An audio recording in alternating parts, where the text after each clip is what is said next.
suis Antoine Mangin de la société Acri, dont je suis le directeur scientifique. Je m'occupe plus particulièrement des aspects environnementaux, des applications satellitaires, donc on utilise beaucoup de satellites, mais pas uniquement, aussi des mesures terrain et puis des applications smartphone pour faire du participatif. Et voilà. La société Acri ST, c'est une société qui a été créée il y a 35 ans à peu près. Cette société en fait s'occupe d'environnement et d'études du climat à l'aide de satellites. On essaie de participer à des activités qui, pour la société, etc. Et on a été mis en contact avec le SCOT. On se dit, le SCOT c'est l'aménagement du territoire. Nous on regarde la Terre par satellite, de l'aménagement du territoire. On a des algorithmes qui font ça. Pourquoi pas ne joindre l'utile à l'agréable, et puis voilà quoi. Donc c'est comme ça que c'est parti. Je suis Marion Thomas. Je suis chargée de mission au SCOT Ouest des Alpes-Maritimes et donc je suis chargée de toute la mise en œuvre en fait, du document qui a été approuvé en mai 2021. Donc notamment vérifier la compatibilité des documents communaux, des 28 communes du périmètre, avec les orientations du SCOT et si ce n'est pas le cas, les accompagner dans les procédures d'évolution de leurs documents d'urbanisme pour les mettre en compatibilité avec le SCOT Ouest. Nous, on travaille sous SIG et effectivement, on avait recruté un stagiaire pour mettre en place ce qu'on appelle un outil, ce qui est assez communément utilisé par les structures de SCOT, un mode d'occupation du sol, qui est en fait un croisement de bases de données, tout ce qui est topographie, photo aérienne, pour définir à l'échelle parcellaire l'occupation et l'utilisation de ce foncier. Donc nous, on travaille sur cette base de données-là, mais ça reste... alors, on travaille à l'échelle parcellaire, mais ça reste une donnée relativement grossière, entre guillemets, et du coup, une fois qu'on a ça, il faut pouvoir évaluer cette consommation, cette évolution de l'occupation du sol dans le temps, et donc pour ça, il faut avoir des données récurrentes. Et c'est là où, en fait, est apparue l'idée du partenariat avec Acri, parce que avec la production de données satellitaires, donc des données Sentinel-2 par Acri, ça nous permettait d'avoir une donnée beaucoup plus précise, parce que Sentinel-2 c'est beaucoup plus précis qu'une photo aérienne, et d'avoir une récurrence qu'on n'a pas avec les photos aériennes. Les photos aériennes, la production c'est entre 3 et 4 ans par l'IGN, alors qu'avec Sentinel-2, on a une récurrence beaucoup plus importante. Nous, on va l'utiliser à l'échelle de l'année, de manière annuelle, mais la donnée Sentinel-2 est produite tous les 2 jours. Donc ça nous permet d'avoir une récurrence beaucoup plus importante et donc de travailler, de pouvoir évaluer l'évolution de l'occupation du sol et de l'urbanisation dans le temps et de manière beaucoup plus précise. L'idée c'est ça, c'est de dire, imaginons ensemble le besoin que vous pourriez avoir pour avoir des mises à jour régulières, un peu grossières mais régulières, qui au moins pointent sur des anomalies, sur des choses qui ont changé, quitte ensuite à aller sur le terrain pour voir ce qui a vraiment changé, etc. Mais au moins ça donne une espèce de dynamique pour combler l'espèce de grand écart qu'il y a entre 4 ou 5 ans d'espace. On donne le résultat du traitement de l'image au SCOT. On s'est donné l'objectif de donner au SCOT le moyen de refaire sa cartographie. Alors aujourd'hui, on va recevoir globalement des cartes à l'échelle du SCOT, sur chacune des 28 communes du SCOT, l'état de l'occupation du sol, donc avec une classification particulière où on verra tous les secteurs considérés comme de la forêt, comme un espace agricole, comme de l'espace urbain, les voies. Enfin, voilà, on va avoir une classification assez détaillée qui s'assimile à la classification de l'OCS, de l'outil national. Comme ça, on a un outil de comparaison assez similaire et avec une récurrence annuelle. Le premier temps, c'est de dire on fait une classification, ce qu'on appelle une classification de l'image. On va dire ça c'est plutôt du type prairie, ça c'est plutôt du type bâti, du type etc. Infrastructure, ce genre de choses. Et une fois que cette classification est propre, là on peut s'amuser à travailler sur la dimension temporelle, c'est-à-dire estimer les changements qu'il y a eu, mais sachant qu'on est à l'aise sur la classification. On a fait un premier stage, on a encadré un premier stage avec le SCOT pour justement rendre plus opérationnels ces outils-là, de telle manière à ce que des non-professionnels puissent facilement, le plus facilement possible, refaire eux-mêmes leur cartographie. Voilà. Donc on est en train de démocratiser cet outil-là. Donc on a mis au point ces algorithmes, ça, il y a même eu une publication scientifique dessus, c'est des choses assez compliquées. Mais maintenant que c'est au point, on essaie de le rendre le plus automatique possible. On aura la donnée en format PDF, pour le distribuer aux communes, faire des petites fiches par commune, comme ça elles auront aussi, elles, la donnée.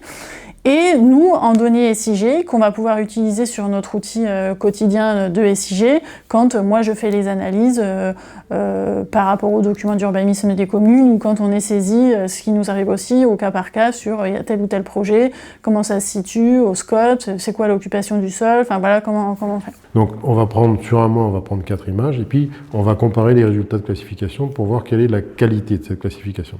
Ça, c'est la partie un peu scientifique, si vous voulez, c'est là où on s'amuse, nous. Hein.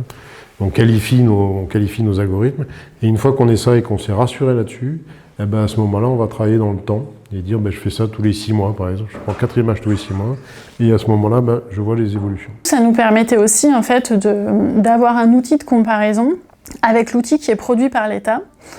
C'est un outil qui, en fait, quand ils ont pris la loi climat et résilience en 2021, ils devaient forcément mettre à disposition des collectivités un outil pour suivre cette évolution de l'urbanisation et de l'occupation du sol. Donc c'est un outil qui s'appelle l'occupation du sol à grande échelle.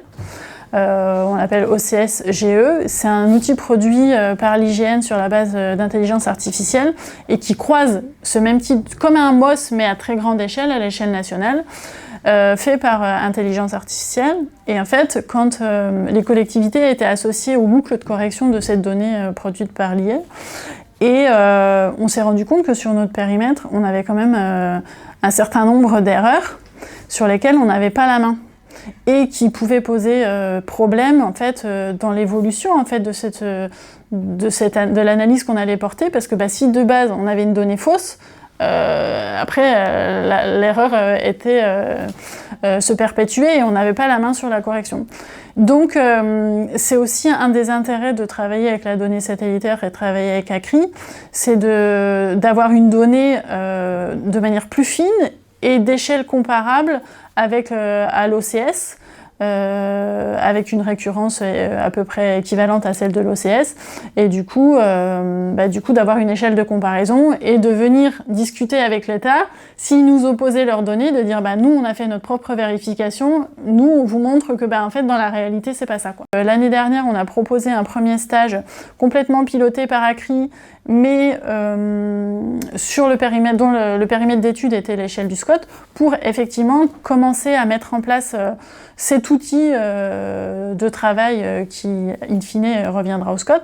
Mais l'idée, c'est en fait qu'il crée un algorithme qui permet de faire de distinguer cette classification d'occupation du sol à l'échelle du périmètre du SCOT, et d'avoir un deuxième algorithme qui permet de vérifier, parce que en fait il croise du coup les données topographie, les routes, le couvert forestier avec la donnée satellite, et il identifie cette classification. Mais forcément il y a une petite marge de manœuvre, d'erreur plutôt, et du coup il a créé un deuxième algorithme qui permet de corriger ces erreurs, de dire là j'ai un potentiel d'erreur de temps, et donc du coup ça permet de focaliser sur des secteurs et d'aller corriger visuellement avec l'expérience de terrain, notre connaissance propre quoi. Donc la carte elle a été corrigée avec cet algorithme là. Et donc ça, c'était le premier stage qui a été fait l'année dernière. Et là, cette année, on renouvelle l'expérience pour poursuivre en fait la mise en place de cet outil. Donc c'est un stage qui va commencer le 1er avril, là, pour une durée de 6 mois, avec un deuxième master qui va venir travailler dessus. Donc cette fois-ci, c'est toujours ACRI qui pilote, mais pour le coup, c'est financé par le SCOT et pour disposer de notre propre outil à la fin.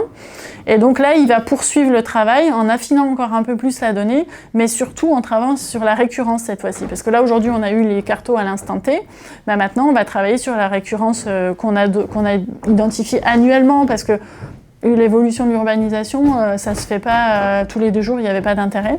Donc voilà, là il va travailler sur la récurrence de la donnée et puis produire un outil final. Alors soit on fait des fiches par commune, soit on a même imaginé aller jusqu'à la mise en place d'une appli téléphone, un peu comme le système Scolif qu'a mis en place sur le suivi des oliviers, ce qu'a mis en place ACRI, mais avec la même idée, mais pour l'évolution de l'urbanisation, où donc du coup c'était où chacun, en fait, même les communes pourraient être dépositaires de cette appli, en disant moi je vais sur le terrain, j'ai des permis, je vais vérifier, oui c'est bien urbanisé, non c'est pas urbanisé, c'est telle occupation, quelque chose d'un peu d'un peu interactif aussi, et du coup, c'était l'idée de ce partenariat et de ce stage en fait. À ma connaissance, en participant à toutes les réunions d'échelle nationale au niveau de la Fédération nationale des SCOT, quand on parle de données satellitaires, il n'y a jamais personne qui les utilise, donc je pense effectivement que c'est un peu une exclusivité du SCOT de travailler sur ces données satellitaires. Ça a effectivement le double intérêt d'avoir des données beaucoup plus précises et récurrentes, et à la fois de faire travailler une société du territoire grassois, donc double combo, quoi.